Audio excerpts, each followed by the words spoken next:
Halo guys, perkenalkan, nama saya Doni Spensaka, NIM 120250136, Prodi Teknik Lingkungan. Baiklah, hari ini saya akan membahas dan membuat vlog tentang kesehatan lingkungan dari bahan toksik. Mulai dari sumber-sumber dan dampak-dampak bahan toksik bagi lingkungan dan juga cara mencegahannya. Daripada lama-lama, ayo kita masuk saja langsung ke materinya. Toksikologi lingkungan atau kesehatan lingkungan dari bahan toksik adalah bidang ilmu yang multidisiplin yang mempelajari berbahayanya efek dari bahan kimia, biologi, fisik terhadap organisme dan ekosistem di dalam lingkungan.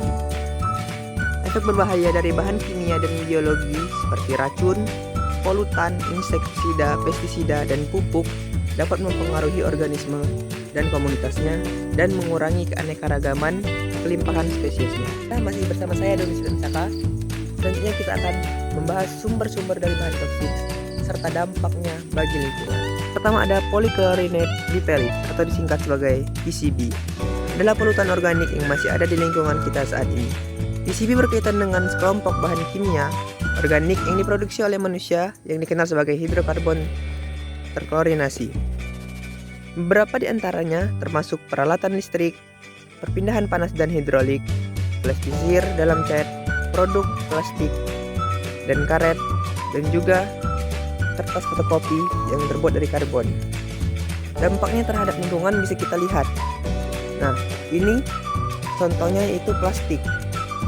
Plastik yang bertebaran ini membuat rumput dan juga bau yang tidak sedap.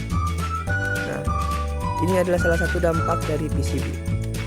Yang kedua, sumber dari bahan toksik adalah logam berat. Logam berat seperti merkuri, timbal, dan lain-lain. Contohnya seperti arsenik. Dampak dari arsenik tersendiri yaitu membuat lingkungan di air atau dimanapun menjadi terkena toksik. Seperti contohnya, arsenik yang dibuang ke dalam sungai atau ke dalam air, maka akan mempengaruhi ikan di sana dan dan ikannya akan sakit. Ketika ikan ini sakit itu dimakan oleh manusia, maka manusia juga akan terkena dampak toksik arsenik. Seperti ini contohnya. Sumber ketiga adalah pestisida. Pestisida ini adalah bahan untuk membasmi hama yang mengganggu manusia. Tetapi ada juga pestisida yang berbahaya bagi manusia dan hama sehingga dilarang, seperti DDT. Dampaknya sangat buruk, bisa meracuni dan bisa membuat manusia terkena racun. Selanjutnya adalah cyanobacteria dan juga cyanotoksin. Cyanobacteria hidup pada lingkungan air yang panas dan juga kotor seperti ini. Ini sebenarnya harus dibersihkan karena cyanobacteria bisa saja tumbuh dan juga cyanobacteria ini pada suhu panas akan cepat tumbuhnya dan menimbulkan bahan toksik. Cyanobacteria atau alga biru hijau adalah bakteri fotosintesis. Mereka tumbuh di berbagai jenis air. Pertumbuhan mereka sangat cepat. Maka dari itu, jangan biarkan ada air yang kotor seperti ini. Kita sudah membahas sumber-sumber dari bahan toksik tadi. Sekarang saya akan mengajarkan cara pencegahannya.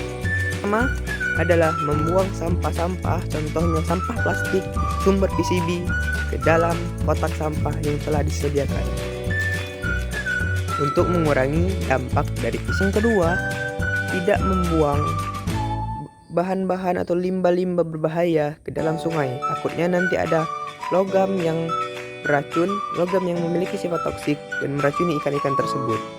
Ketiga, kurangi pemakaian pestisida berlebih dan jangan gunakan pestisida DDT. Karena pestisida DDT ini dilarang karena berbahaya bagi hama. Tidak hanya berbahaya bagi hama, juga berbahaya bagi manusia. Akhir, bersihkan selokan atau bahan menggenang lainnya agar tidak terdapat cyanobacteria. Sekian vlog dari saya. Semoga ini membantu bagi teman-teman semua dan juga menambah ilmu bagi teman-teman semua sehingga terhindar dari toksik-toksik lainnya. Baiklah, saya Doni Spensaka dari Teknik Lingkungan NIM 120250136. Mohon pamit undur diri. Wassalamualaikum warahmatullahi wabarakatuh. Mohon maaf jika ada kesalahan.